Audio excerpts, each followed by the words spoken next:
Você já imaginou ter um relacionamento com Deus assim? Que você pudesse ver tudo isso que a gente cantou? Você já pensou? Você viu? Lembrou a letra? Alguns aqui não conheciam, né? Mas quão formoso és, Rei do Universo. Você já viu a formosura de Deus? Olha só, né? Até onde a gente poderia chegar no nosso relacionamento com Deus, ver a formosura de Deus, a beleza de Deus. A vida, gente, tem graça, tem sentido quando a gente encontra a beleza. E Deus é formoso, né? E o tempo todo a palavra de Deus diz assim, que nós precisamos buscá-lo de todo o nosso coração. E esse convite para buscar a Deus é porque Deus deseja revelar a cada um de nós a sua beleza, a sua formosura, né? E nós vamos conversar hoje sobre cultivar hábitos para viver para Deus, mas hábitos que também nos deixem, nos permitem, de alguma forma, vermos toda essa beleza de Deus. Né, a gente cantou, tua glória enche toda a terra e enche o céu, tua glória enche a minha vida. Quantos hoje podem dizer assim, eu vim cheio da glória de Deus? Né? Às vezes a gente chega aqui vazio, né, da glória de Deus. Mas é bom a gente sempre estar cheio. E é isso que eu queria conversar com você hoje. Antes de mais nada, eu trouxe aqui, um livro devocional. Quantos aqui fazem um livro devocional na sua vida? Opa, quase ninguém, né? Isso aqui é um dos bons. 2, ok. Esse aqui é um dos bons, mananciais do deserto. Eu vou falar algumas coisas aqui, gente, mas eu não tenho nada contra as devocionais, tá? Os livros devocionais. É bom, eu uso, quero deixar bem claro que eu uso, só que eu estou usando um outro lá, que às vezes até coloco nos meus status, o A Kempis, né? Tomás A Kempis, esse que eu tenho acompanhado. Mananciais do Deserto é um clássico dos devocionários diários.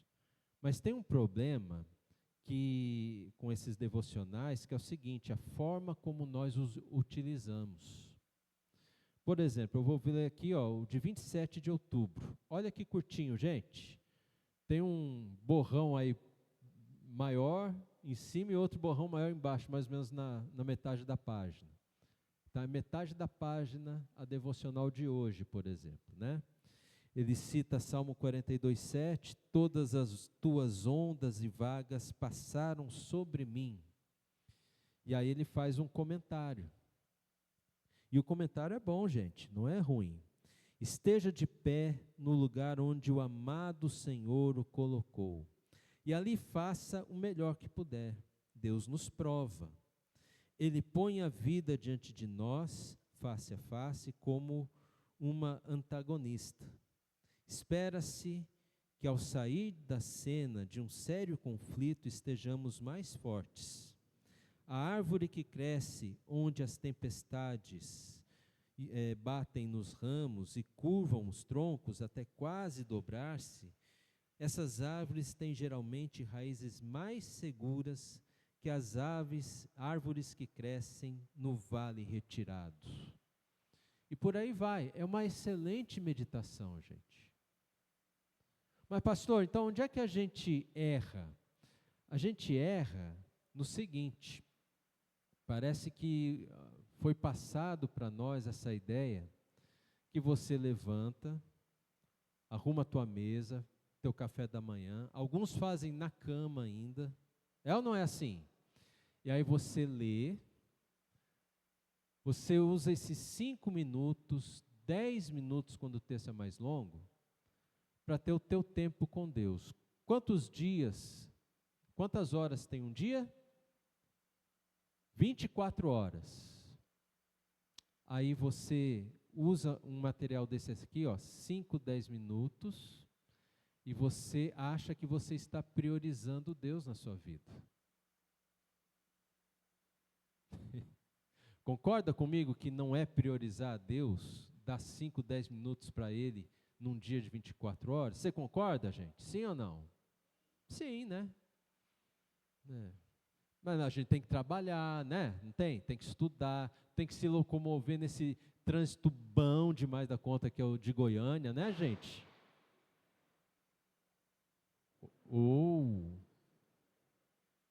Tá bom, o trânsito não tá bom assim, eu sei, né? Mas foi só um jeito de falar, Senhor.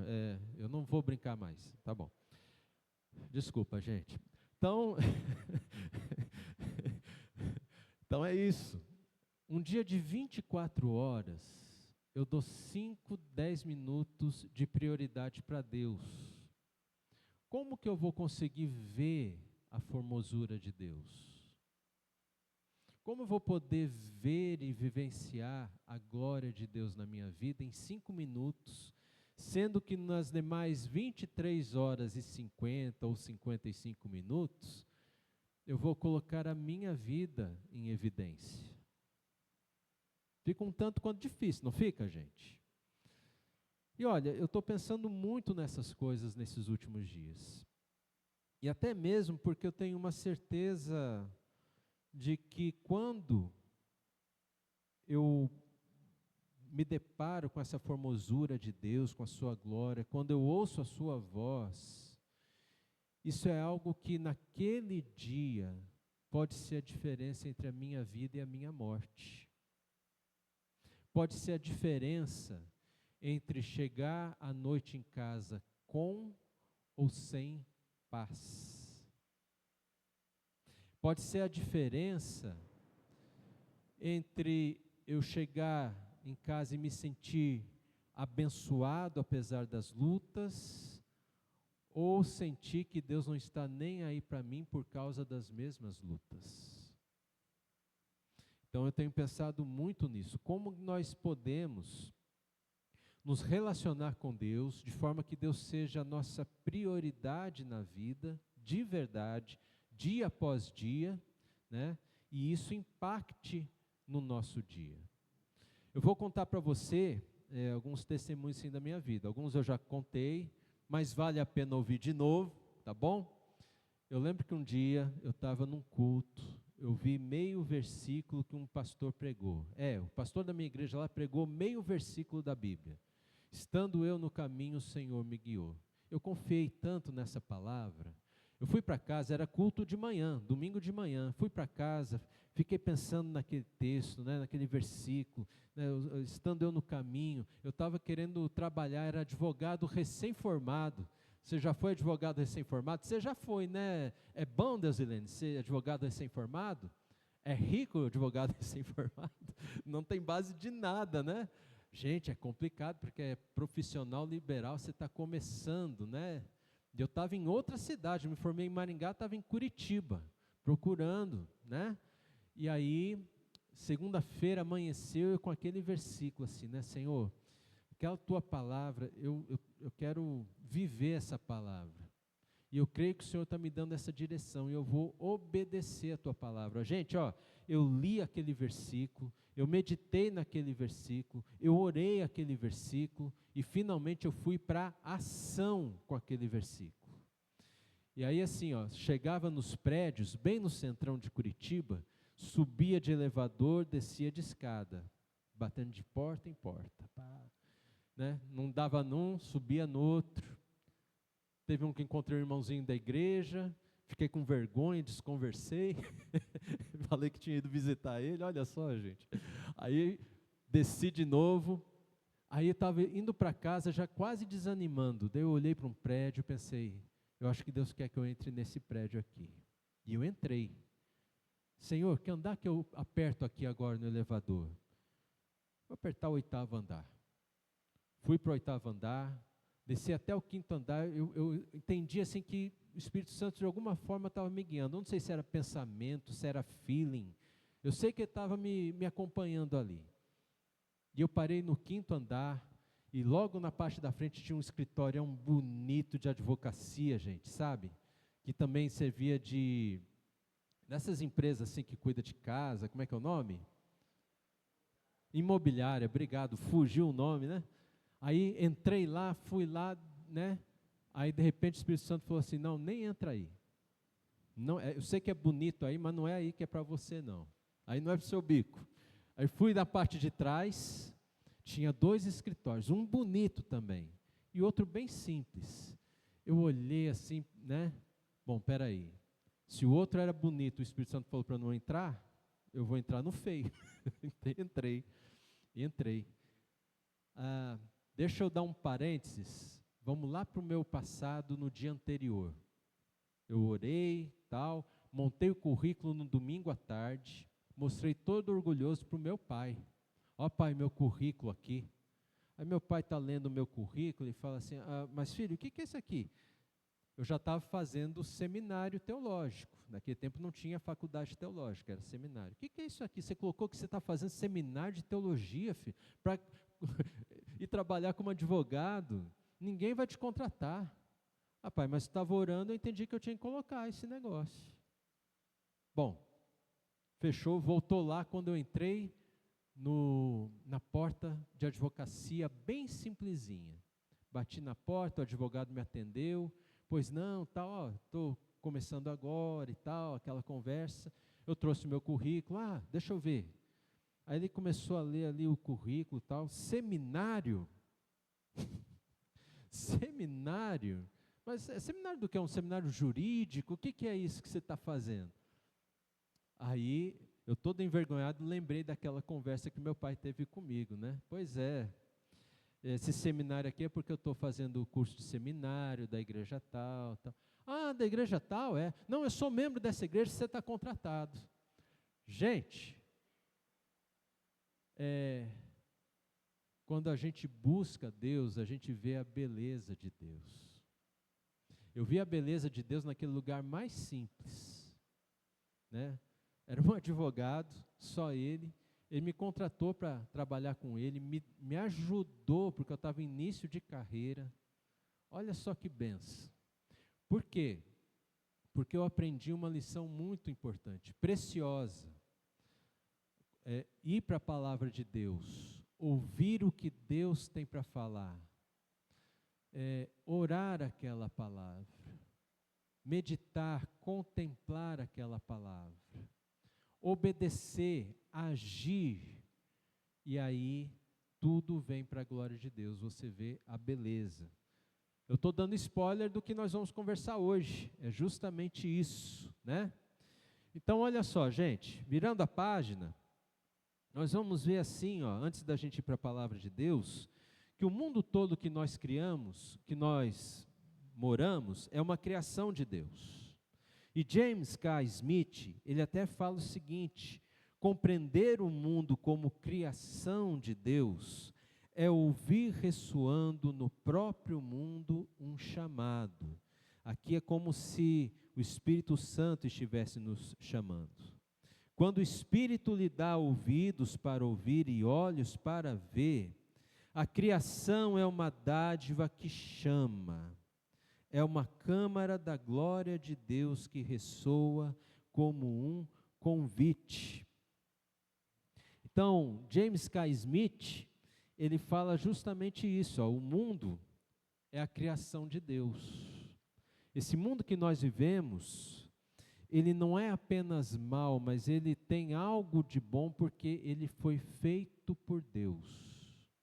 Mas o mal tomou conta desse mundo. O que mais sobressai aos nossos olhos é o mal. Então, nós precisamos voltar ao ensino bíblico sobre a criação, ver que nós temos uma missão que nos envia a esse mundo criado de Deus, que é onde nós trabalhamos, vivemos e tudo mais, né? Que é um mundo bom, criado por Deus, mas que está arruinado, e nós temos esse chamado tríplice, gente, que é refletir a imagem de Deus por meio dos nossos atos.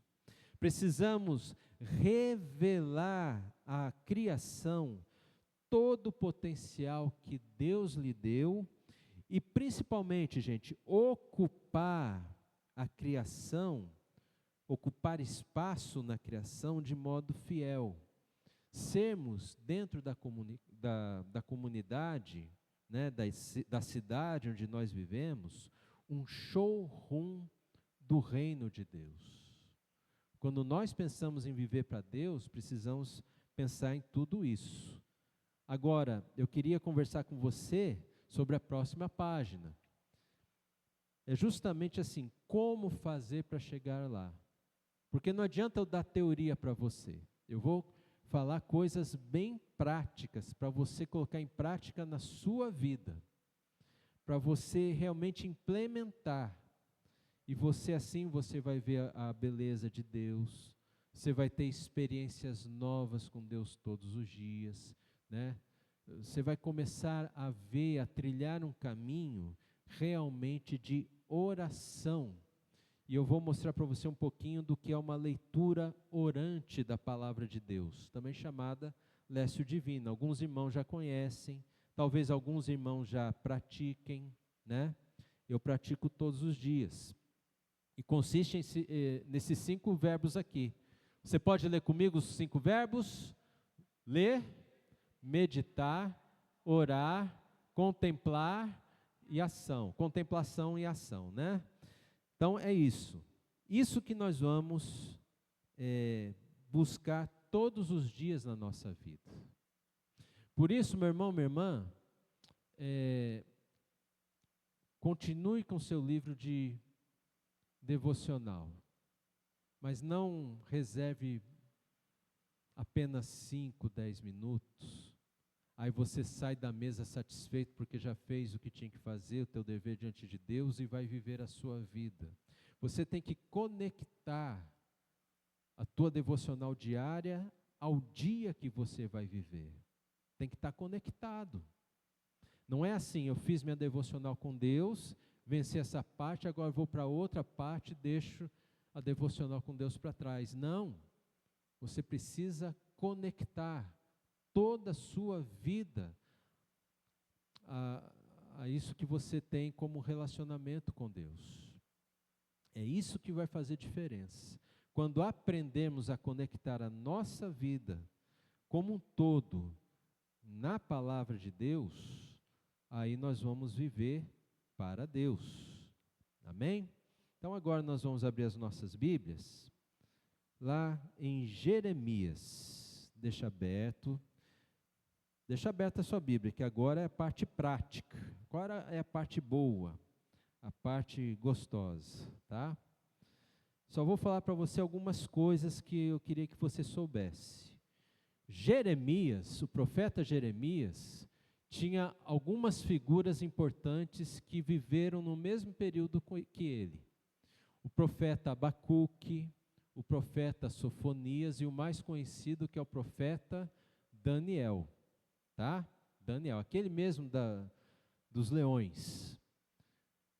Então, nesse momento histórico, o que aconteceu?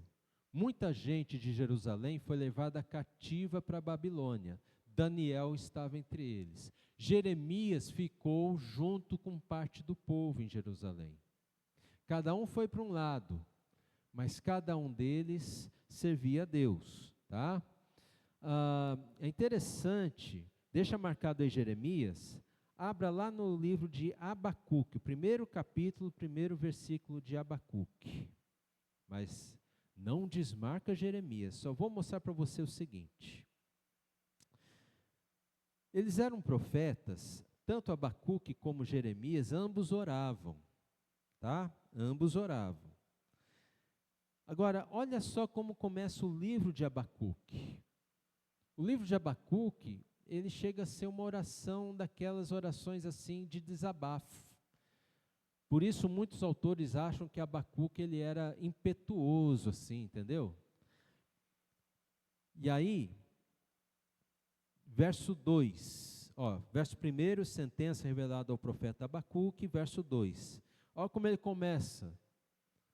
Tá se queixando com Deus, gente. Até quando, Senhor? Clamarei pedindo ajuda. Isso significa que Abacuque fez outras orações antes dessa, sempre pedindo a ajuda de Deus. Mas Deus estava demorando tanto em atender suas orações, que ele começou a ficar nervoso. E aí ele fala assim: até quando, Senhor? O Senhor não vai me ouvir, não? Olha o que está acontecendo com o nosso povo, né? Abacuque estava triste, estava desesperado, estava desanimando. E ele queria que Deus fizesse alguma coisa. Todo o capítulo 1 é assim. Aí começa lá o 2, finalzinho do 1, o início do 2, principalmente o capítulo 2, quando ele parece que vai parar de falar, e para mesmo, e ele fala assim: agora eu vou pôr-me na minha torre de vigia, eu vou ficar calado, só observando, ver como o Senhor me responde. Esse modelo de oração de Abacuque é um modelo de espiritualidade.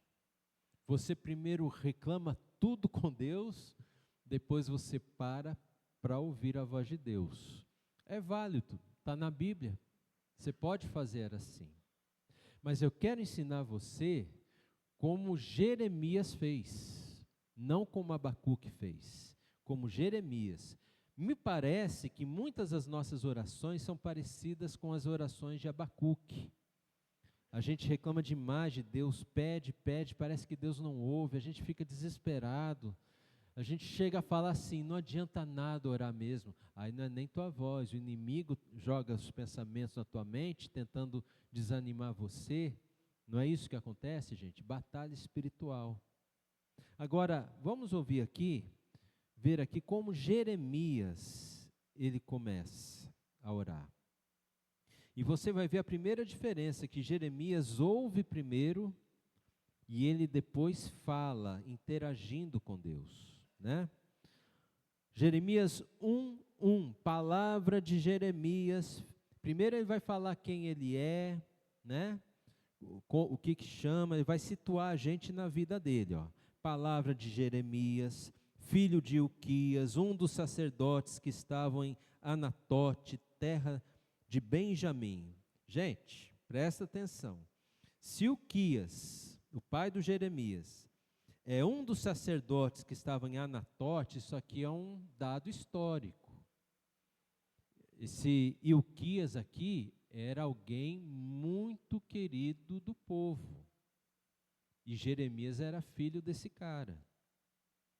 A palavra do Senhor veio a ele, a Jeremias, no 13º ano do reinado de Josias, filho de Amon, rei de Judá.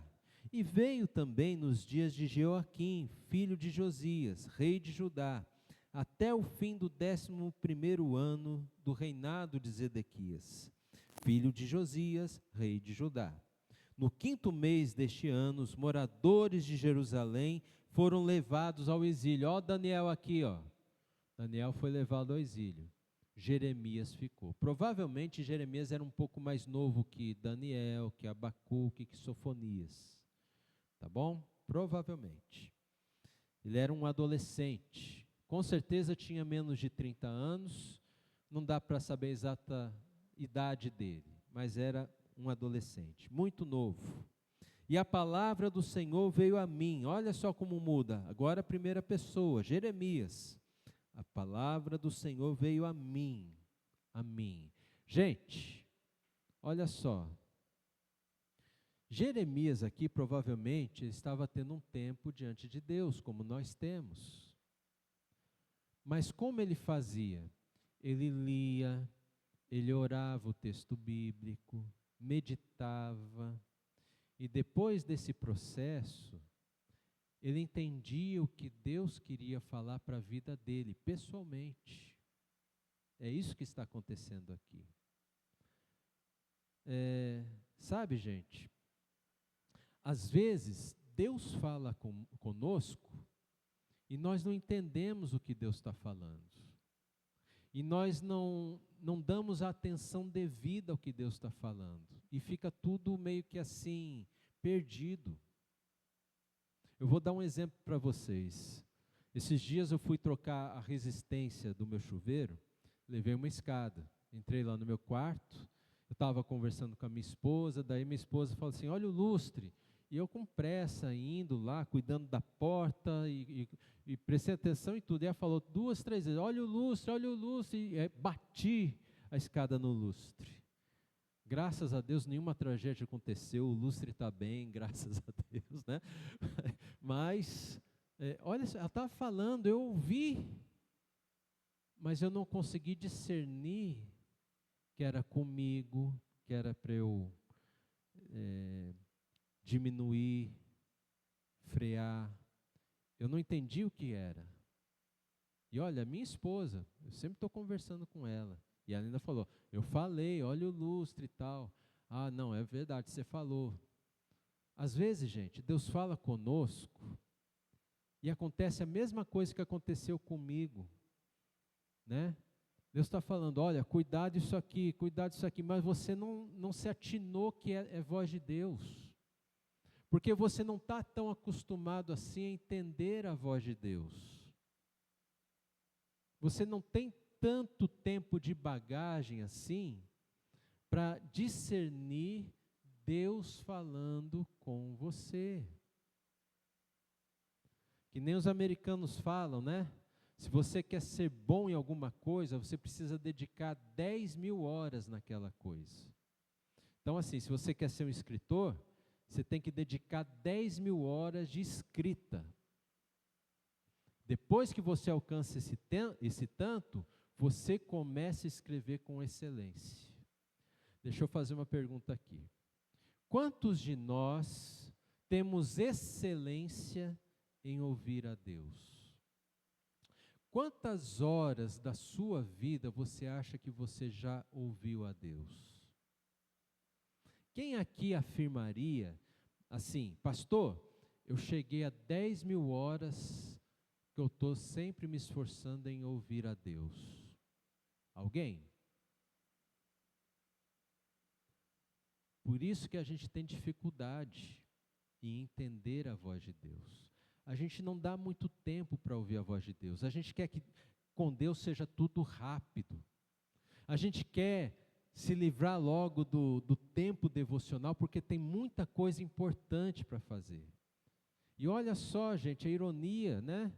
E isso aqui é para mim, gente. Eu tenho dificuldade. Você acha que é fácil para mim ter vida devocional? Para mim não é fácil, não. Se a minha carne ganhar uma batalha, eu vou fugir da vida devocional. De verdade.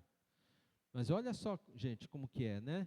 A gente fala que prioriza Deus, que Deus está em primeiro lugar na nossa vida, mas a gente dá um tantinho assim para Deus, e todo o resto do espaço, do tempo, da atenção, não é para Deus. Então, na verdade, eu não estou priorizando a Deus na minha vida. Eu não digo que você tem que ficar 24 horas por dia dando essa atenção para Deus. Mas eu digo que você precisaria conectar o tempo em que você medita na palavra com o teu dia a dia. E aí a gente começa a viver para Deus. Amém, gente? É isso que está acontecendo com Jeremias, né? Ele está aqui provavelmente muito tempo ouvindo a voz de Deus. Por isso ele discerniu. Veio a mim a voz do Senhor, a palavra do Senhor, dizendo, antes de formá-lo no ventre materno, eu já o conhecia. E antes de você nascer, eu o consagrei às nações. E isso se aplica para mim e para você. Deus conhecia a cada um de nós antes da gente nascer. Deus conhecia a minha vida, a sua vida, antes de nós nascermos. E antes de nós nascermos, Deus já definiu uma missão que eu tenho que ter e que você tem que ter na vida. Mas para você poder agir e cumprir essa missão, você precisa ouvir a palavra do Senhor, a voz do Senhor. Mas olha só a resposta do Jeremias no versículo 6. Então eu disse: Ah, Senhor, eis que não sei falar, porque não passo de uma criança. Ele era novo, adolescente provavelmente. Ele ficou com medo. Senhor, mas logo eu, o Senhor podia chamar o rei, o Senhor podia chamar um outro sacerdote para falar às nações, eu sou muito novo. Pensando assim, no nosso ponto de vista, ele não está certo? Né? Se fosse com você não ia falar isso, eu sou muito novo. Nós sempre damos desculpas para Deus para não assumir aquilo que Deus quer que a gente faça. E Jeremias não foi diferente. Olha o verso 7. O que acontece aqui? Mas o Senhor me disse: não diga, não passo de uma criança, porque a todos a quem eu enviar, você irá, e tudo que eu lhe ordenar, você falará. Não tenha medo de ninguém, porque eu estou com você para livrá-lo, diz o Senhor.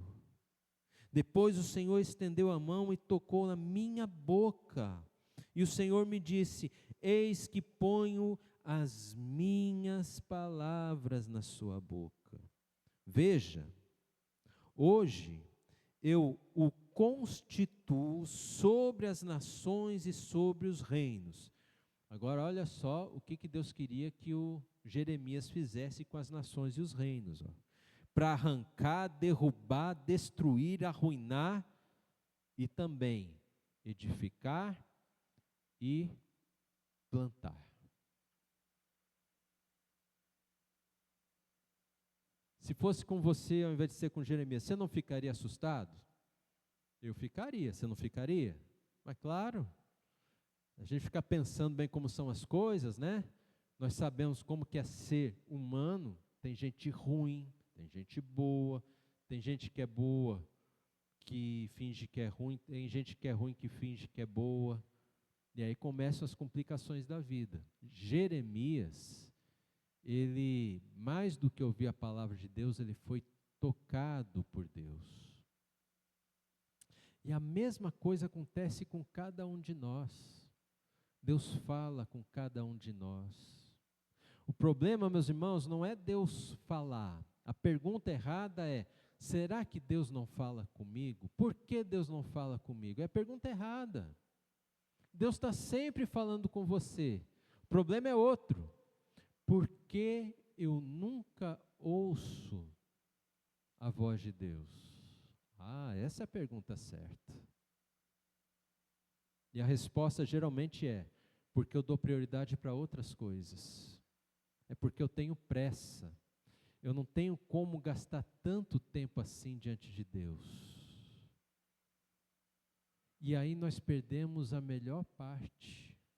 Porque quando eu conecto Deus com a minha vida, acontece coisas semelhantes ao que aconteceram comigo, no exemplo que eu dei para você.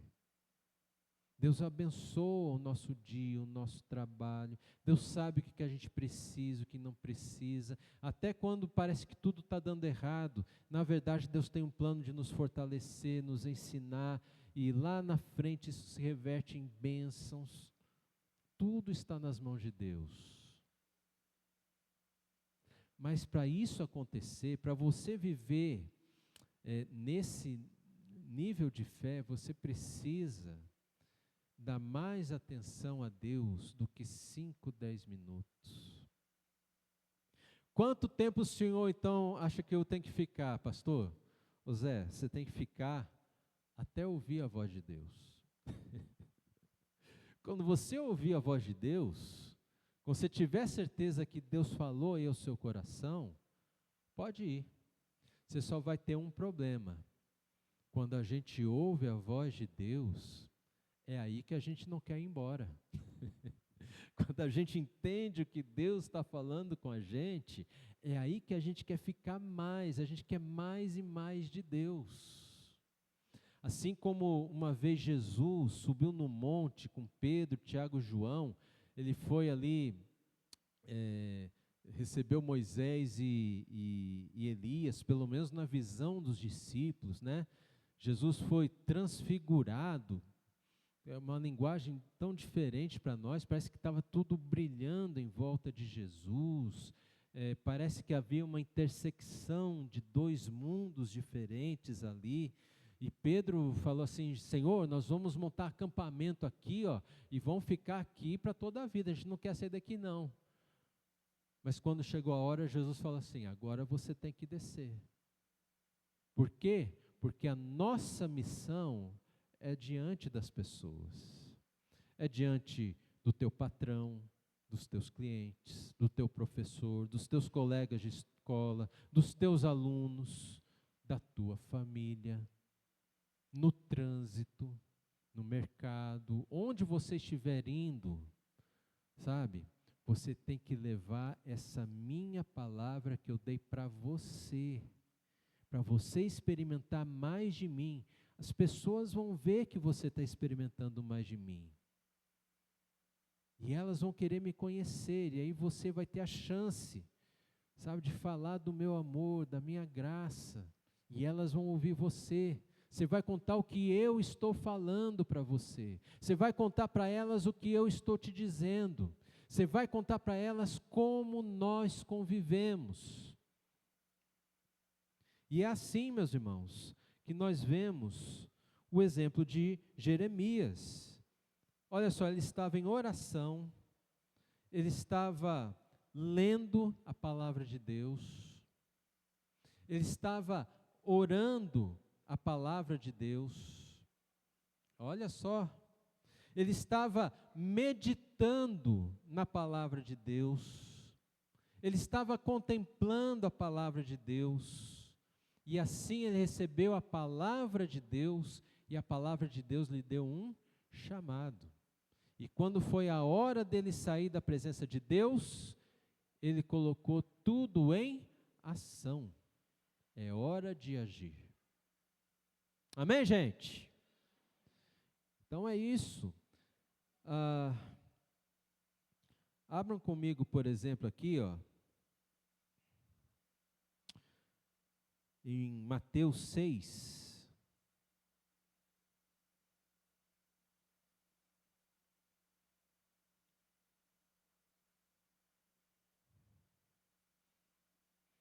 A respeito da oração. Versículo 7, olha ali. E orando, não usem vãs repetições, como os gentios, porque eles pensam que por muito falar serão ouvidos.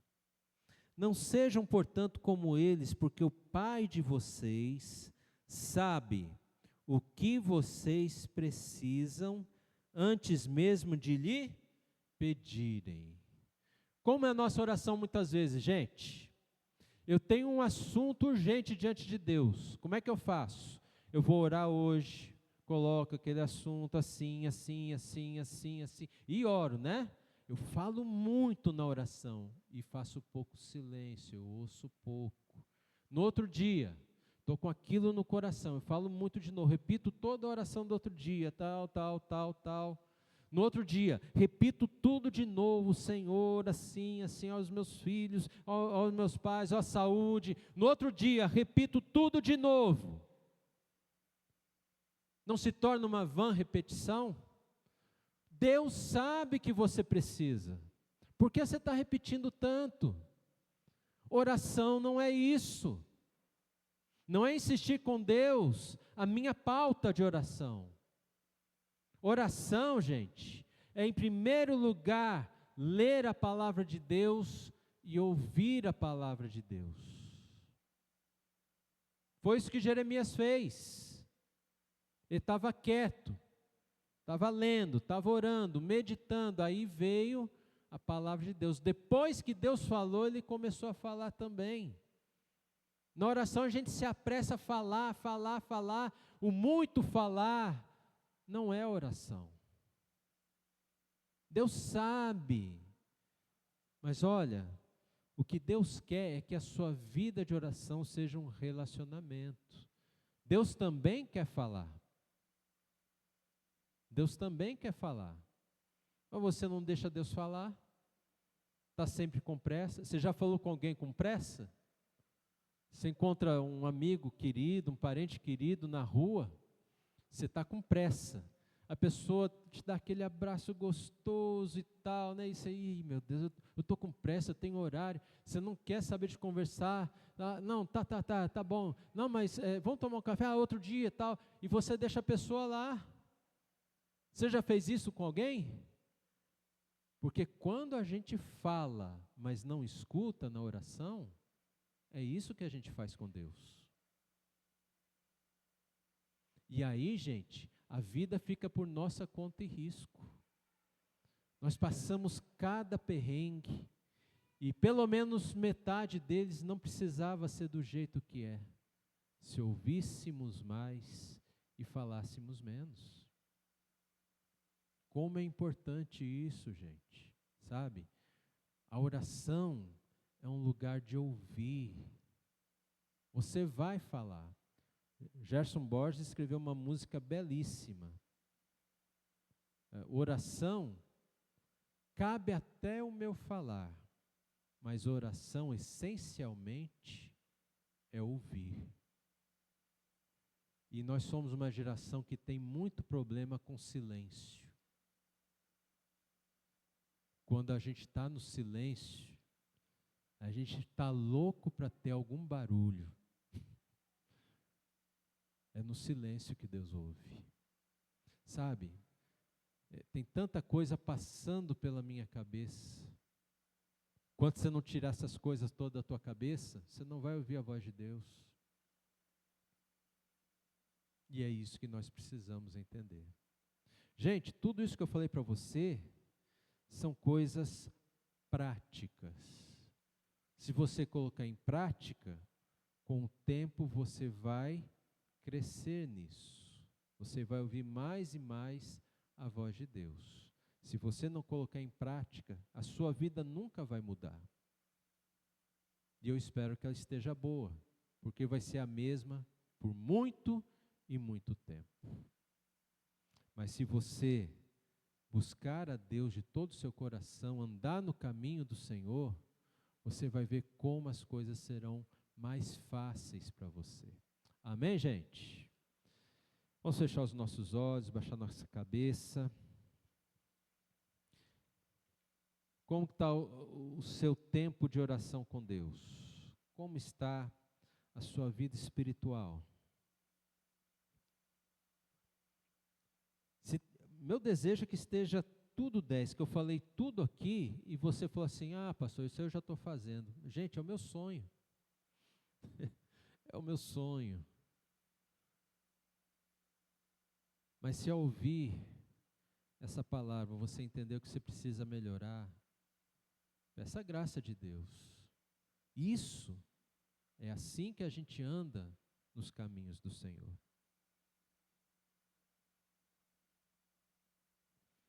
É a base para tudo na vida.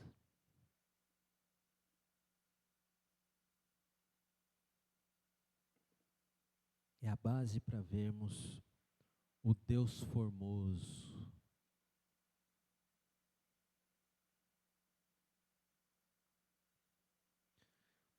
Senhor,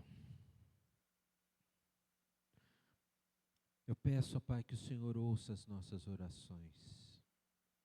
Hoje, que estamos fazendo agora. Assim como eu preciso melhorar a minha vida de oração, Tu sabes que é verdade. Quando o Senhor trouxe essa palavra para mim, eu entendi que isso pode ser uma verdade na vida de muitos dos meus irmãos e irmãs. E por isso, ó Pai, eu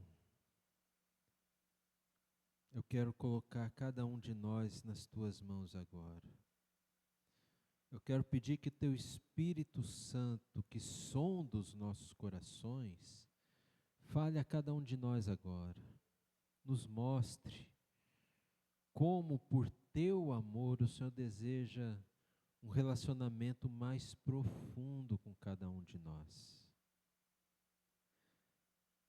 Pai, aqueles que ainda não têm essa vida dia a dia com o Senhor, eu peço que o Senhor nos ajude, ó Pai, a implementar uma vida assim, a priorizar o Senhor na nossa vida. Aqueles que já fazem alguma coisa, ó Pai, como eu também faço, em termos devocionais, ajuda-nos a aprimorar, Senhor Deus, como o Jeremias fazia. Ler, meditar, orar a Tua palavra. Isso é tão profundo, tão importante, ó Pai.